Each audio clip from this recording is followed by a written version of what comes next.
γιατί πέρασε και η ώρα και θα έχουμε μετά και την τελετή έναρξης.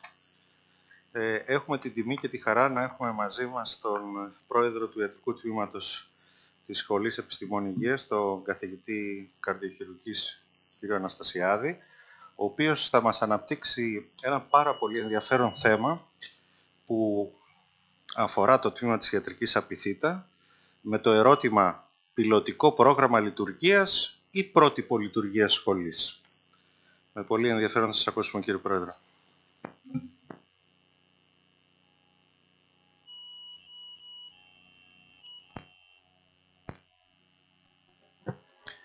Ευχαριστώ πολύ τους Προέδρους για την τιμητέα χρόνια και με την λογική ότι λέγοντας λειτουργία εννοούμε μία συνέχεια, και στο σημείο αυτό θα ήθελα να πω ότι προφανώς η λειτουργία ενός τμήματος μιας σχολής όπως είναι η δικιά μας είναι η συνέχεια ανθρώπων, είναι η συνέχεια δράσεων, και γι' αυτό το λόγο θα ήθελα αφενός να ευχαριστήσω τον πρώην Πρόεδρο που είναι εδώ δίπλα μας, τον καθηγητή κ. Καραγιάννη, δίπλα στον οποίον θήτευσα ως αναπληρωτής Πρόεδρος, και φυσικά να αποδώσουμε στη διοίκηση γενικά του Τμήματος Ιατρικής, αλλά και στον απερχόμενο Πρόεδρο, στον απελθόντα, την αξία στην ομιλία αυτή, στη λειτουργία του Τμήματος όπως είναι σήμερα, γιατί όπως λέει και ο Νεύτωνας, στηρίζεσαι στους ώμους των γιγάντων. Θεωρώ λοιπόν ότι όλα στη ζωή είναι μία συνέχεια, και έτσι αυτά που θα δείτε ή η απάντηση που θα προσπαθήσω να δώσω στο ερώτημα στηρίζεται σε πολλά άτομα και όχι στον ομιλώντα. Θα έλεγα λοιπόν ότι η ερώτηση δεν είναι καθόλου φιλοσοφική. Αυτό το οποίο θα αναζητήσουμε είναι ο τρόπος με τον οποίο λειτουργεί το Τμήμα Ιατρικής του Αριστοτελείου Πανεπιστημίου Θεσσαλονίκης. Είναι όντως καινοτόμος, αποτελεί ένα πιλωτικό πρόγραμμα λειτουργίας, είναι η μέση σχολή ή είναι ένα πρότυπο σχολής. Θα πω 2-3 ιστορικά στοιχεία για να μπούμε στο περίγραμμα του τι είναι το Τμήμα Ιατρικής για όσους δεν το γνωρίζουν. Βέβαια εδώ στην αίθουσα είναι πολύ υψηλά ιστάμενοι, άρα όλοι είστε γνώστες, αλλά έχω την αίσθηση ή τη θέληση να πιστεύω ότι διαδικτυακά υπάρχουν και άτομα τα οποία είναι είτε φοιτητές είτε άτομα τα οποία δεν γνωρίζουν ακριβώς το Τμήμα Ιατρικής, ότι είναι ένα τμήμα που έχει σχεδόν 80 χρόνια λειτουργίας, ότι ξεκίνησε ως σχολή και όπως βλέπετε εδώ ονομάστηκε τμήμα, ξανά μετονομάστηκε σχολή και ξανά τμήμα τα τελευταία 7 χρόνια. Άρα στην ουσία μιλάμε για την ιατρική σχολή, η οποία ιδρύθηκε στην εποχή της κατοχής από τον Πρωθυπουργό Τσολόκογλου, και από τότε μέχρι σήμερα στην ουσία έχει εμβληματικό αυτό το κτίριο, το οποίο είναι το κτίριο βασικών επιστημών τα τελευταία 50 χρόνια, και λέγοντας σχολή, επειδή όλοι θεωρούμε ένα κτίριο, αυτό είναι το βασικό κτίριο των βασικών επιστημών, το οποίο είναι μέσα στο κάμπους το πανεπιστημιακό και το οποίο αποτελεί την κεντρική δομή του Τμήματος Ιατρικής, μαζί με, όπως βλέπετε, άλλα 7 νοσοκομεία, τα οποία είναι τα συμβεβλημένα με το Τμήμα Ιατρικής και τα νοσοκομεία τα οποία έχουν το μεγαλύτερο κομμάτι του curriculum του προγράμματος προπτυχιακών σπουδών, το οποίο είναι το κλινικό κομμάτι από το 3ο έτος και μετά, και όπως βλέπετε είναι διασκορπισμένα στην πόλη. Και στην ουσία αυτό το οποίο κάνουμε εμείς, έχουμε ορίσει 3 πόλους όπως βλέπετε. Ένας πόλος είναι το νοσοκομείο Ιπποκράτιο μαζί με το δερματικών παθήσεων. Ο δεύτερος πόλος είναι το νοσοκομείο Αχέπα με το νοσοκομείο Γεννηματά. Και ο τρίτος πόλος είναι το νοσοκομείο Παπαγεωργίου με το νοσοκομείο Παπα-Νικολάου και το ψυχιατρικό νοσοκομείο. Αυτά τα νοσοκομεία, τα 7 τα συνεργαζόμενα, έχουν όπως είπαμε τα 3 κεντρικά νοσοκομεία. Το Ιπποκράτιο που ξεκίνησε από το 1942 και σταδιακά όπως βλέπετε έχει γίνει μια πάρα πολύ μεγάλη δομή, το μεγαλύτερο νοσοκομείο στη Βόρειο Ελλάδα. Δεύτερο είναι το πανεπιστημιακό, αμιγώς πανεπιστημιακό νοσοκομείο Αχέπα, το οποίο χτίστηκε το 1953 από μια δωρεά της Ομογενειακής Οργάνωσης Αχέπανς της Αμερικής. Και το τρίτο νοσοκομείο, το οποίο είναι δωρεά της οικογένειας Παπαγεωργίου στο κράτος από το 1992, λειτουργεί και έχει στο μισό του τμήμα πανεπιστημιακές κλινικές. Στις δομές αυτές λειτουργεί λοιπόν το Τμήμα Ιατρικής, το οποίο ως σκοπό βασικό, όπως όλοι αντιλαμβάνεστε, έχει την εκπαίδευση των φοιτητών του. Άρα λοιπόν αυτό το οποίο απαιτούμε είναι να παράξουμε υψηλού επίπεδου ιατρικό επιστημονικό δυναμικό για τη χώρα. Βασικός όμως εκπαιδευτικός στόχος του τμήματος είναι η μετάδοση ηθικών αξιών και όχι μόνο επιστημονικών γνώσεων.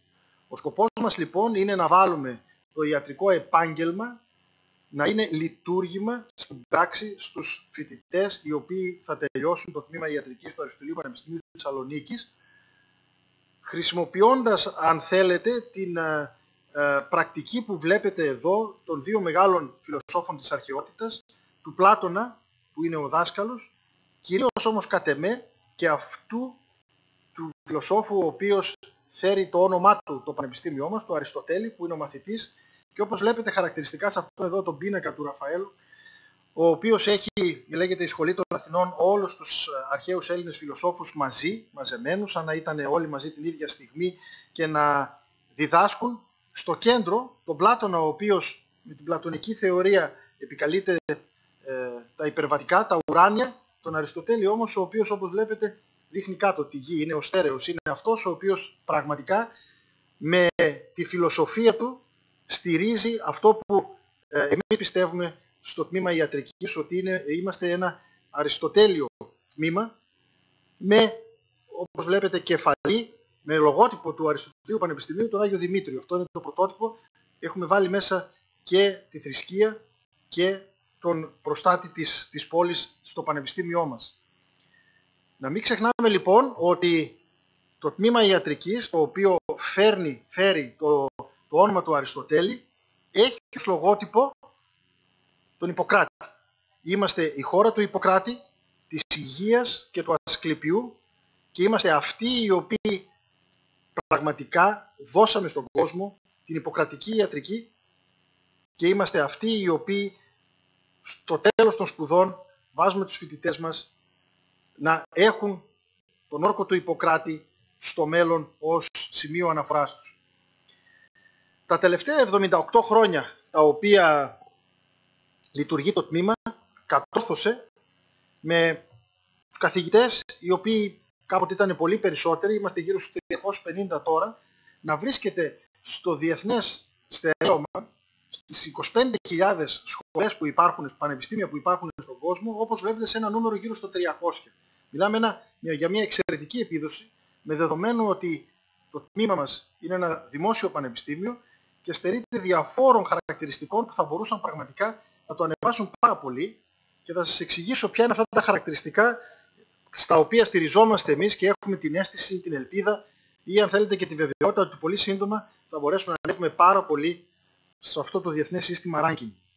Το πρώτο πράγμα το οποίο κάναμε λοιπόν για να μπορέσουμε να αναμορφώσουμε το τμήμα μας και να κάνουμε μια πραγματικά πρωτοποριακή λειτουργία ήταν ένα αναμορφωμένο πρόγραμμα προπτυχιακών σπουδών.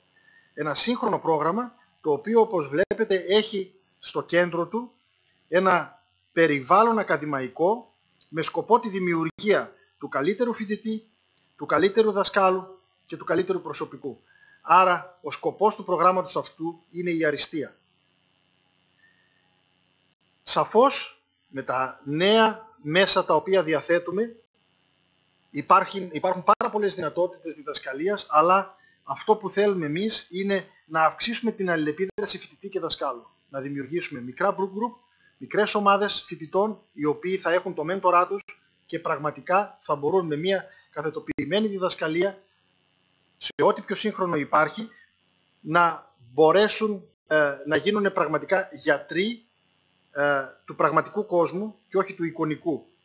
Βέβαια, αυτό το αναμορφωμένο πρόγραμμα σπουδών εξ αρχής, όπως βλέπετε, είχε ενσωματώσει μέσα στη φιλοσοφία του ό,τι καινούριο υπάρχει, λες και περιμέναμε τον κορονοϊό, και φαίνεται ότι δόθηκε μεγάλη έμφαση στην μεταφορά της διδασκαλίας, ενός τμήματος της διδασκαλίας από το αμφιθέατρο στην ψηφιακή διδασκαλία, σε μέσα μοντέρνα, τα οποία πραγματικά μπορούμε να τα αξιοποιήσουμε ως εκπαιδευτικά όργανα για να κάνουμε και πιο διαδραστική και πιο εύκολη αλλά και πιο αποτελεσματική τη διδασκαλία μας.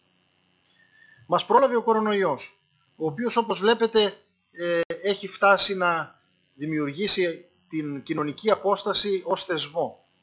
Αυτό όμως που εμείς κατορθώσαμε στο Αριστοτέλειο Πανεπιστήμιο είναι να έχουμε τους φοιτητές μας μέσα στα αμφιθέατρα, μέσα στα κτίρια, μέσα στα νοσοκομεία. Αυτό το οποίο έχουμε πει και όπως θα δείτε το ενστερνίζονται όλοι, καθηγητές, φοιτητές και κοινωνία, είναι ότι οι φοιτητές ιατρικής είναι δυνάμοι γιατροί. Είναι υγειονομικοί, οι οποίοι αναλαμβάνουν από την πρώτη στιγμή της ζωής τους να κάνουν ένα επάγγελμα το οποίο είναι ανθρωπιστικό, έχει κέντρο τον άνθρωπο και ταυτόχρονα να έχουν το ρίσκο της επαφής με έναν άνθρωπο ο οποίος δεν είναι υγιής και μπορεί να έχει ασθένεια, μπορεί να έχει μεταδοτική ασθένεια ή μπορεί να έχει οποιαδήποτε άλλη μορφής βλάβη. Αυτό σημαίνει ότι όπως κάποιος μπορεί στο νοσοκομείο να κολλήσει φυματίωση, υπατήτιδα, AIDS ή οποιοδήποτε άλλο νόσημα, το ίδιο εύκολα μπορεί να κολλήσει και κορονοϊό.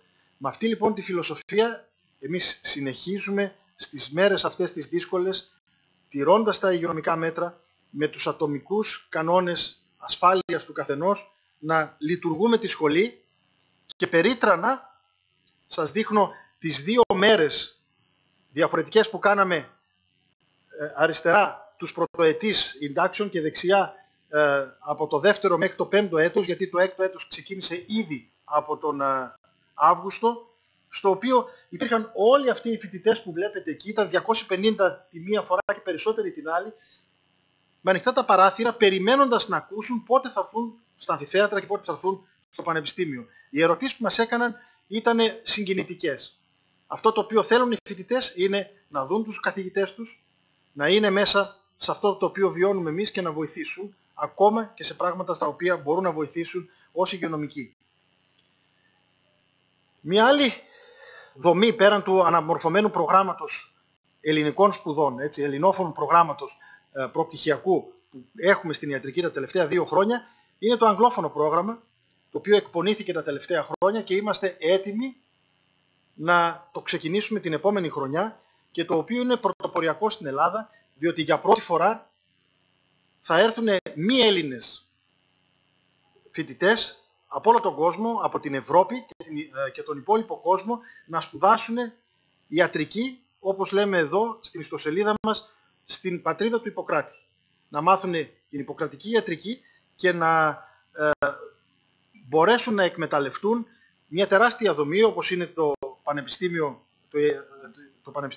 το Τμήμα Ιατρικής του Πανεπιστημίου Θεσσαλονίκης, που όπως βλέπετε έχει 3.000 προπτυχιακούς φοιτητές, 40 μεταπτυχιακά προγράμματα με 1.000 μεταπτυχιακούς, 1.000 υποψήφιους διδάκτορες, περίπου 350 καθηγητές, 150 διοικητικό προσωπικό, 82 μείζονες δομές, εργαστήρια και κλινικές, 9 τομείς και μια τεράστια παράδοση 78 χρόνων. Κάναμε λοιπόν ένα αγγλόφωνο πρόγραμμα, το οποίο είναι αντιγραφή του ελληνόφωνου αναμορφωμένου προγράμματος, έτσι ώστε πραγματικά να μπορέσουμε αυτό το πολύ σύγχρονο πρόγραμμα, το καινοτόμο το οποίο έχουμε, να το εφαρμόσουμε σε διεθνές επίπεδο και έτσι να δημιουργήσουμε μια μεγάλη ομάδα ατόμων που θα είναι οι δικοί μας εκπρόσωποι στο εξωτερικό, οι δικοί μας φιλέλληνες, τα άτομα τα οποία θα έχουν κέντρο αναφοράς τη Θεσσαλονίκη και την Ελλάδα με ό,τι πρεσβεύει η Ελλάδα. Το πρόγραμμα αυτό το αγκάλιασε το Τμήμα Ιατρικής από την πρώτη στιγμή. Πάνω από 240 άτομα την πρώτη εβδομάδα που ζητήσαμε να δηλώσουν συμμετοχή στο πρόγραμμα ήταν ήδη εγγεγραμμένοι, όπως βλέπετε στην ιστοσελίδα. Πραγματικά το σημαντικό είναι, όπως θα δείτε, δεν μπορούμε να έχουμε ήχο καθόλου. Όπως θα δείτε, αυτό που προφανώς δεν έχουμε ήχο, ναι. Με διάφορες περιπτώσεις κάναμε ένα promo βίντεο για τα άτομα τα οποία θέλουμε να προσελκύσουμε στη Θεσσαλονίκη και τα οποία αυτό το ζητούμενο το οποίο έχουν από τις σπουδές τους είναι να είναι σε μια χώρα όμορφη και ασφαλή, σε μια πόλη η οποία έχει δυνατότητες και σε ένα πανεπιστήμιο το οποίο είναι μεγάλο, ποιοτικό, καινοτόμο, δυναμικό και με ένα όραμα. Νομίζω λοιπόν ότι όλα αυτά ενσωματώνονται σε ένα φιλμάκι περίπου 1,5 λεπτού και το οποίο είμαστε έτοιμοι να το βγάλουμε προς τα έξω με τη νέα χρονιά, έτσι ώστε να αναδείξουμε τα μεγάλα προτερήματά μας. Δυστυχώς δεν μπορείτε να ακούσετε τον ήχο, γιατί πιστεύω ότι αυτό το οποίο έχει η ιατρική μπορεί κάποιος να το νιώσει με ένα πολύ μικρό φιλμάκι, όπως βλέπετε, το το οποίο όμως είναι πολύ δυναμικό για μας και νομίζω ότι χαρακτηρίζει ένα δυναμικό παρόν και ένα ακόμα πιο ζωντανό μέλλον με αυτό το αγγλόφωνο τμήμα ιατρικής, το οποίο ετοιμάζουμε.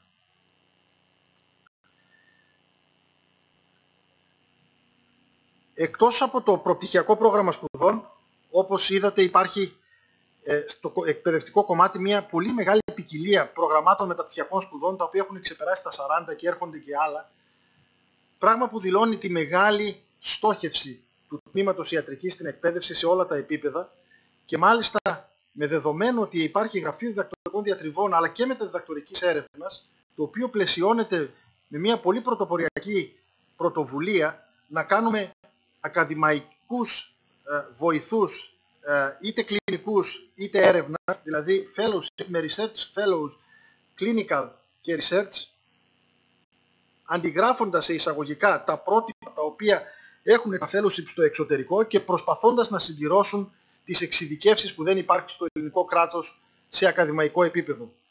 Είναι μια πρωτοβουλία η οποία ήδη έχει ξεκινήσει εδώ και ένα χρόνο και νομίζω ότι προχωράει τόσο δυναμικά που ίσως ανοίξει δρόμους ακαδημαϊκούς στον ελληνικό χώρο. Μιλώντας λοιπόν για έρευνα, όπως μιλήσαμε για διδακτορική και μεταδιδακτορική έρευνα, θα πρέπει να σκεφτούμε όλοι μας ότι η μεγάλη δομή στην τριτοβάθμια εκπαίδευση στην Ελλάδα έγινε το 1982, όταν με τον νόμο πλαίσιο ένα εκπαιδευτικό ίδρυμα το οποίο προσέφερε ένα πτυχίο σε κάποιον μετατράπηκε από εκπαιδευτικό σε εκπαιδευτικό και ερευνητικό ίδρυμα. Εκεί λοιπόν που ο καθηγητής της έδρας ήταν αυτός ο οποίος δίδασκε, ξαφνικά εμφανίστηκαν τα μέλη ΔΕΠ, τα οποία είχαν διδακτικό και ερευνητικό έργο. Εμφανίστηκαν λοιπόν οι ανάγκες να πλαισιωθεί η εκπαιδευτική δραστηριότητα ενός τριτοβάθμιου ιδρύματος με αντίστοιχη ερευνητική, έτσι ώστε να μπορέσει η εκπαίδευση και η έρευνα να φτάσει στην αγορά εργασίας. Να δημιουργήσει δηλαδή ένα μεγάλο τρίγωνο για να μην έχουμε μόνο τη στήρα διδασκαλία, αλλά να έχουμε την καινοτόμα διδασκαλία, τη διδασκαλία η οποία βασίζεται στην έρευνα και η έρευνα αυτή να γεφυρώσει την αγορά εργασίας με το ακαδημαϊκό επίπεδο. Αυτό ακριβώς είναι το μοντέλο που έχουν οι καλύτερες ιατρικές σχολές του κόσμου και εδώ έχω τις 10 πρώτες ιατρικές σχολές, σύμφωνα με το παγκόσμιο ranking, και όπως βλέπετε οι περισσότερες είναι στις Ηνωμένες Πολιτείες και από την Ευρώπη είναι κάποιες από το Ηνωμένο Βασίλειο και μία από τη Σουηδία. Εύκολα λοιπόν μπορεί να καταλάβει κανένας γιατί αυτές οι ιατρικές σχολές ξεχωρίζουν, γιατί δεν είναι μόνο εκπαιδευτικά ιδρύματα, αλλά γιατί είναι και ερευνητικά ιδρύματα και γιατί είναι ιδρύματα ενταγμένα στο κοινωνικό γίγνεσθε. Με αυτό λοιπόν το σκεπτικό, αυτό το οποίο κάναμε τα τελευταία χρόνια, είναι ότι ιδρύσαμε, μιας που εκπαιδευτικά είδατε τις δραστηριότητές μας, ιδρύσαμε λοιπόν μια ειδική μονάδα βιοιατρικής έρευνας και εκπαίδευσης, η οποία ερίστο επαρόδο πολύ πρόσφατα την προηγούμενη εβδομάδα πήρε ΦΕΚ από το ελληνικό κράτος και είμαστε ίσως το μοναδικό τμήμα ιατρικό, χωρίς το ίσως, στην Ελλάδα, για να μην πω τμήμα το οποίο με τις συνθήκες αυτές της ειδικής μονάδας βιοιατρικής έρευνας και εκπαίδευσης πλέον μπορεί να έχει απόλυτη επαφή με τον ιδιωτικό τομέα σε ένα επίπεδο συνεργασίας δημοσίου ιδιωτικού τομέα στο κομμάτι της έρευνας και της εκπαίδευσης. Ποιος είναι ο σκοπός της ίδρυσης αυτής της μονάδας? Είναι η παροχή υψηλής ποιότητας υπηρεσιών υγείας στον πάσχοντα άνθρωπο. Αυτός ο ανθρωποκεντρικός στόχος της ιατρικής είναι και στη μονάδα αυτή της έρευνας και της εκπαίδευσης. Στην ουσία πρόκειται για την υποστήριξη και προαγωγή της βιοιατρικής έρευνας και εκπαίδευσης με κύριο χαρακτηριστικό τις διεπιστημονικές προσεγγίσεις. Στόχος της μονάδας αυτής είναι ο μετασχηματισμός των δεδομένων της βασικής έρευνας σε νέες προσεγγίσεις για την πρόληψη, διάγνωση και θεραπεία διαφόρων ασθενειών. Αυτά θα γίνουν με μια αμφίδρομη συνέργεια μεταξύ διαφόρων ειδικοτήτων και επιστημονικών πεδίων, βάζοντας μέσα μοντέρνα πεδία όπως η βιοιατρική μηχανική, η μοριακή ιατρική, η φαρμακογενετική και η βιοτεχνολογία. Ο απότερος σκοπός είναι να αναπτυχθεί η βιοιατρική έρευνα και στις βασικές βιοεπιστήμες με στόχο την ποιοτική, ασφαλή και συνεχή παροχή υπηρεσιών υγείας στον πολίτη δίνοντας λοιπόν ιδιαίτερη έμφαση στην πρόληψη και στην ποιοτική αντιμετώπιση των ασθενών.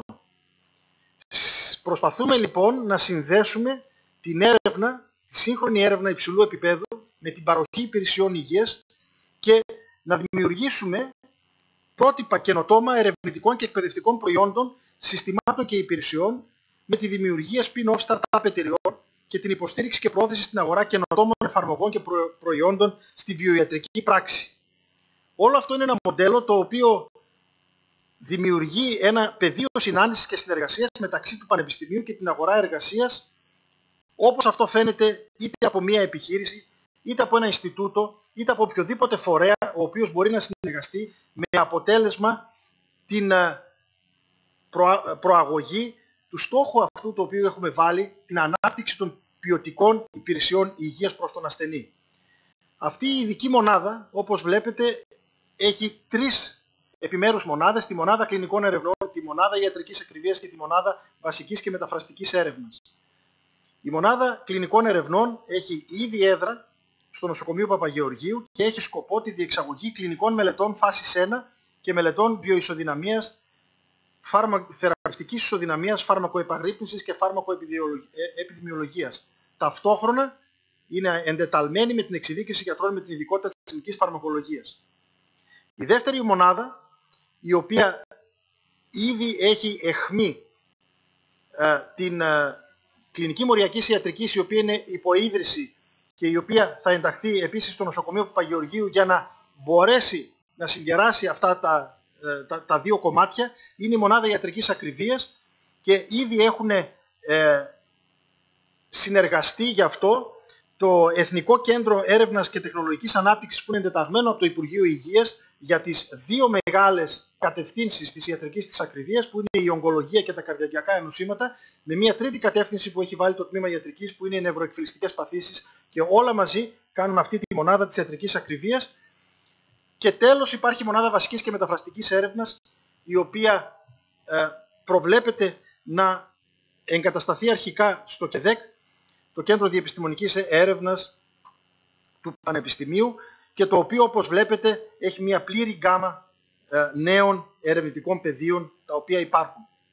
Το τελικό κομμάτι της ειδικής μονάδας βιοιατρικής έρευνας και εκπαίδευσης, όπως βλέπετε από τον τίτλο της και μόνο, είναι η εκπαίδευση, και το οποίο βρίσκεται ήδη σε πιστοποίηση από τη UEMS και είναι σε συνεργασία με την Ευρωπαϊκή Ένωση, προσφέροντας αυτό το οποίο είναι ζητούμενο στις μέρες μας, δηλαδή μια συνεχιζόμενη εκπαίδευση στα πρότυπα του Continuing Medical Education και ταυτόχρονα επανεκπαίδευσης ή εκπαίδευσης επαγγελματιών, όπως είναι το Continuing Professional Development, το οποίο αναφέρεται πλέον σε όλους τους οργανισμούς και σε όλα τα κράτη.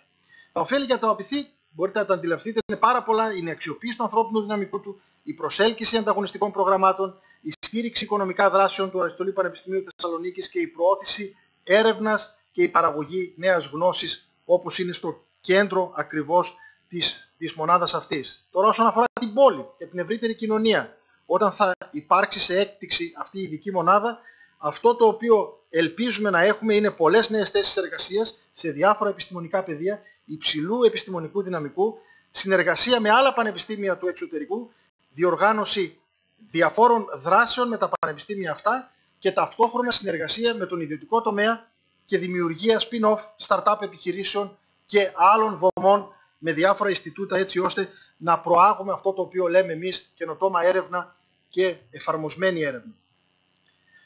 Πάμε σε μια άλλη πρωτοβουλία του τμήματος της ιατρικής πρόσφατα. Είναι, όπως βλέπετε, το Hellenic Diaspora Medical Forum. Είναι ένα φόρουμ που δημιουργήσαμε με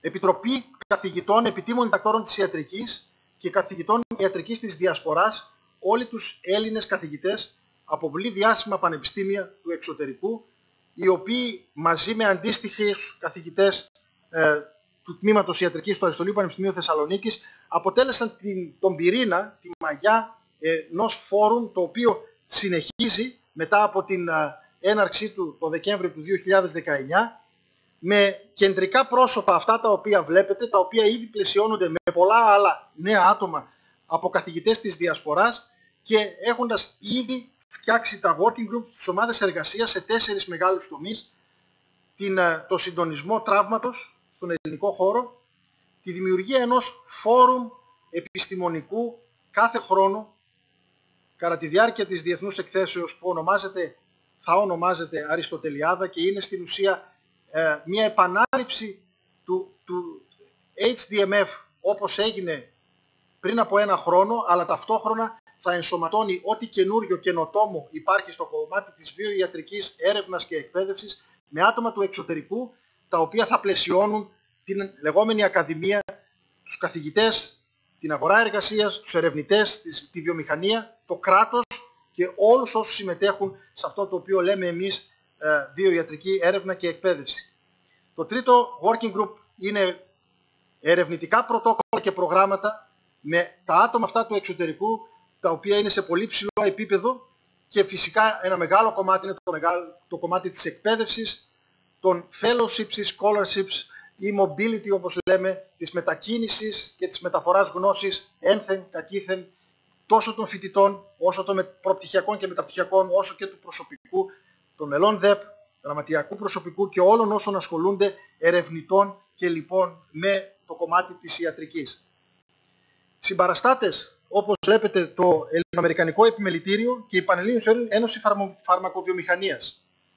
Εδώ και 2-2,5 χρόνια λοιπόν έχουμε μια συνεργασία πολύ στενή με τη βιομηχανία, γιατί θεωρούμε ότι ένα πανεπιστήμιο σύγχρονο, ένα τμήμα καινοτόμο, οφείλει να έχει απευθεία συνεργασία με την βιομηχανία, τη φαρμακευτική και την ιατρική βιομηχανία, και ήδη έχουμε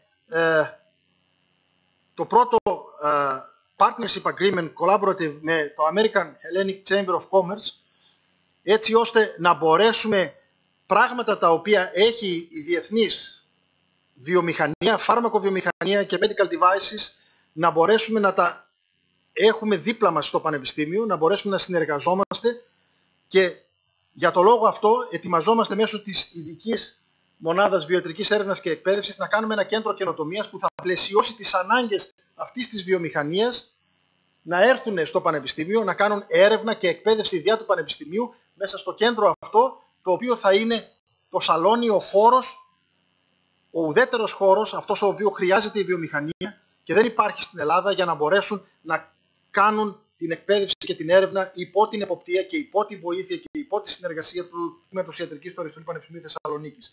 Αντίστοιχα με την Πανελλήνια Ένωση Φαρμακοβιομηχανίας έχουμε ήδη συνεργαστεί πολύ στενά. Έχουμε ήδη ένα άτομο, το οποίο, ένα scientific officer που είναι μαζί μας. Έχουμε ήδη το κοινό φόρουμ που είναι το ετήσιο συνέδριο της ιατρικής, το οποίο μετέχει η Πανελλήνια Ένωση Φαρμακοβιομηχανίας με τα 49 μέλη της, και νομίζω ότι είμαστε πολύ κοντά με τη μονάδα κλινικών ερευνών της MVE, της Ειδικής Μονάδας Βιοιατρικής Έρευνας και Εκπαίδευσης, να αρχίσουμε τις μελέτες φαρμακοϊσοδυναμίας που απαιτούνται για να υποστηρίξουμε τους Έλληνες φαρμακοβιομηχάνους. Συνεπώς, το Πανεπιστήμιο, όπως σας είχα δείξει εξ αρχής αυτό το τρίγωνο με την αγορά εργασίας, έχει αιχμή την εκπαίδευση και την έρευνα, αλλά να μην ξεχνάμε ότι σε αυτόν τον χώρο υπάρχει η βιομηχανία, υπάρχουν τα νοσοκομεία, τα ιατρεία. Ένα μεγάλο κομμάτι των φοιτητών φεύγουν βέβαια προς το εξωτερικό, γιατί οι εταιρείες, οι οργανισμοί και οι επιστήμονες είναι αποκομμένοι στις μέρες μας από το Πανεπιστήμιο και κάποιοι από τη βιομηχανία.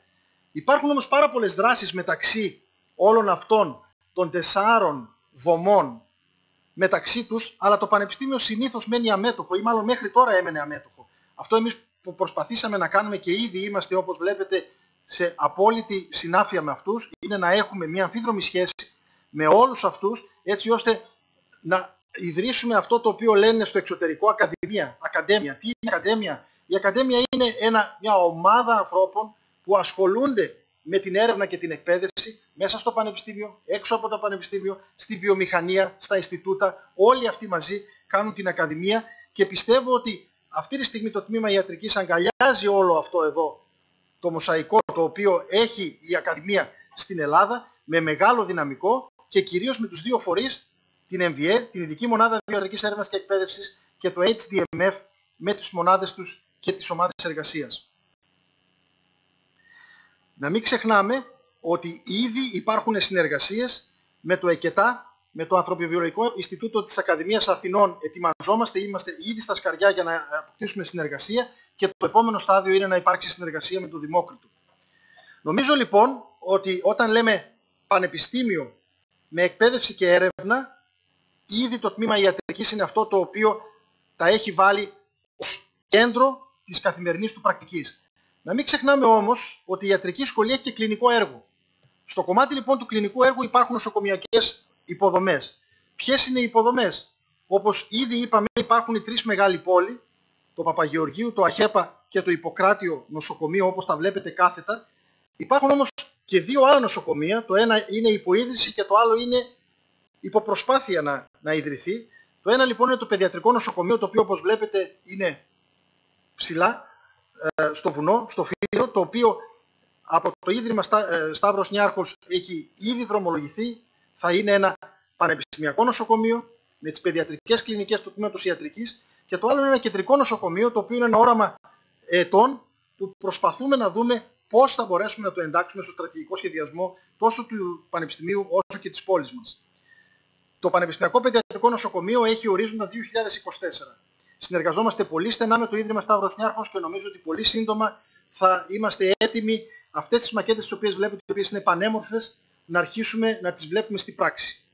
Το Κεντρικό Πανεπιστημιακό Νοσοκομείο έχει, όπως βλέπετε, αυτή τη στιγμή τρεις διαφορετικές στο τμήμα μας επιλογές. Είναι εδώ και ο πρίτανής μας, νομίζω ότι ο ίδιος είναι αρρωγός των προσπαθειών του τμήματος ιατρικής για να δούμε κατά πόσον θα μπορέσουμε να έχουμε ένα τέτοιο πανεπιστημιακό νοσοκομείο όπως το οραματιζόμαστε εκεί στο κέντρο. Αυτό που βλέπετε εκεί είναι το Cleveland Clinic, το καινούριο, αλλά θεωρώ ότι ένα τέτοιο μεγάλο νοσοκομείο, το οποίο μπορεί με τον ιατρικό τουρισμό, με τον οποίο έχουμε ήδη ξεκινήσει τη συνεργασία με τον Ιατρικό Σύλλογο Θεσσαλονίκης και με την περιφέρεια, να πιάσει μια γκάμα μέχρι τη Μέση Ανατολή και να δημιουργήσει ένα μεγάλο κομμάτι ιατρικού τουρισμού από τα Βαλκάνια μέχρι κάτω στη Μέση Ανατολή, είναι ένα όραμα ενός καινούριου, καινοτόμου, ψηφιακού νοσοκομείου, το οποίο ελπίζω να μπορέσουμε να το κάνουμε. Και θα τελειώσω με το ότι όλα αυτά προφανώς μπαίνουν κάτω από το μεγάλο πλέγμα των διεθνών συνεργασιών, που όπως βλέπετε είναι 51 ενεργείς συνεργασίες του τμήματος ιατρικής του Απιθύτα, με πολύ ενεργείς συμφωνίες και με μεγάλη δυναμική πάνω στο κομμάτι αυτό. Θα ήθελα λοιπόν να πω ότι, όπως σας έδειξα ένα ταξίδι το πώς ονειρευόμαστε το τμήμα ιατρικής, το οποίο όμως το φτάσαμε να το λειτουργούμε, όλα τα πράγματα έχουν αυτό που φαίνεται δεξιά. Πρώτα είναι η σύλληψή τους, δεύτερο είναι η πίστη σε αυτό και τρίτο είναι η επιτυχία. Νομίζω ότι εμείς πλέον βρισκόμαστε στο τρίτο σκαλοπάτι. Και να μην ξεχνάμε ότι, όπως λέγεται, ένα ταξίδι 1000 μιλίων ξεκινάει με το πρώτο βήμα. Το βήμα αυτό το κάναμε και ξέρουμε ότι υπάρχει ένα σκαλοπάτι μετά το άλλο μέχρι να φτάσουμε στην κορυφή. Αλλά μην ξεχνάτε, αυτό που βλέπετε κάτω είναι η Βοστόνη. Η Βοστόνη είναι μια πόλη που πριν από κάποια χρόνια ήταν μια απλή μεγαλούπολη των ΗΠΑ. Στις μέρες μας έφτασε να είναι η πιο δυναμικά αναπτυσσόμενη πόλη στις ΗΠΑ όσον αφορά τις startup εταιρείες, όσον αφορά τις φαρμακοβιομηχανίες και την έδρα την οποία έχουν πλέον και όσον αφορά την ακαδημαϊκή γνώση και εκπαίδευση με τα κορυφαία πανεπιστήμια του κόσμου. Δεν είναι δύσκολο κάποιος να γίνει Βοστόνη. Να μην ξεχνάμε ότι η αρχή έγινε και υπάρχουν πάρα πολλές αντίστοιχες επενδύσεις οι οποίες ξεκίνησαν στην πόλη μας. Να μην ξεχνάμε λοιπόν το κέντρο, το μεγάλο της εταιρείας Pfizer, το οποίο ξεκίνησε στη Θεσσαλονίκη, τις επενδύσεις της Cisco, της Deloitte. Πρόσφατα ο Πρωθυπουργός ανακοίνωσε την Microsoft, η οποία έρχεται στην Ελλάδα. Δυστυχώς δεν θα ακούσετε αυτό το οποίο λέει αυτή η φοιτήτρια για μας. Και τι λέει? Ότι το Αριστοτέλειο Πανεπιστήμιο το λέει πολύ εμφατικά, είναι οι άνθρωποι της, είμαστε εμείς. Αυτό είναι ακριβώς που πιστεύουμε εμείς στο τμήμα ιατρικής του Αριστοτελείου Πανεπιστημίου Θεσσαλονίκης. Αυτό το οποίο είπε και ο Πρωταγόρας, ότι μέτρο για όλα τα πράγματα είναι ο άνθρωπος. Εμείς είμαστε αυτοί οι οποίοι νομίζω ότι μπορούμε να αλλάξουμε τον τρόπο με τον οποίο φαίνεται ή λειτουργεί ένα τμήμα, ένα πανεπιστήμιο, γιατί όπως αναφέρω στα λόγια τα οποία μου ζητήθηκαν να γράψω για την έκδοση της κοσμητείας της Σχολής Επιστημονικής όσον αφορά την ιστορία του τμήματος ιατρικής, το τμήμα ιατρικής έχει ως στόχο του Απιθύτα, την αριστεία, την εξωστρέφεια, την αναβάθμιση του ρόλου του, τη διασύνδεση με την κοινωνία και το διεθνές γίγνεσθε. Και να μην ξεχνάμε ότι το τμήμα το οποίο φέρει το όνομα του Αριστοτέλειων πρέπει να είναι και άριστο και τέλειο. Νομίζω λοιπόν ότι μπορούμε να είμαστε τμήμα ιατρικής του Αριστοτελείου Πανεπιστημίου και νομίζω, για να απαντήσω στην αρχική ερώτηση, ότι δεν μιλάμε για ένα πιλωτικό πρόγραμμα, αλλά μιλάμε για ένα πρότυπο πρόγραμμα σχολής που μακάρι να μπορέσουμε να το δούμε να ανθίσει, γιατί είμαστε στην αρχή. Σας ευχαριστώ. Ευχαριστούμε πολύ τον Πρόεδρο του Ιατρικού Τμήματος. Ερωτήσεις νομίζω δεν υπάρχουν. Το στρατηγικό σχεδιασμός είναι εξαιρετικός. Ελπίζουμε όλοι να βοηθήσουν σε αυτό. Δεν ξέρω αν θέλει να κάνει κάποιο σχόλιο ο Πρίτανης. Μετά θα στο χαιρετισμό. Ωραία. Ευχαριστούμε πολύ.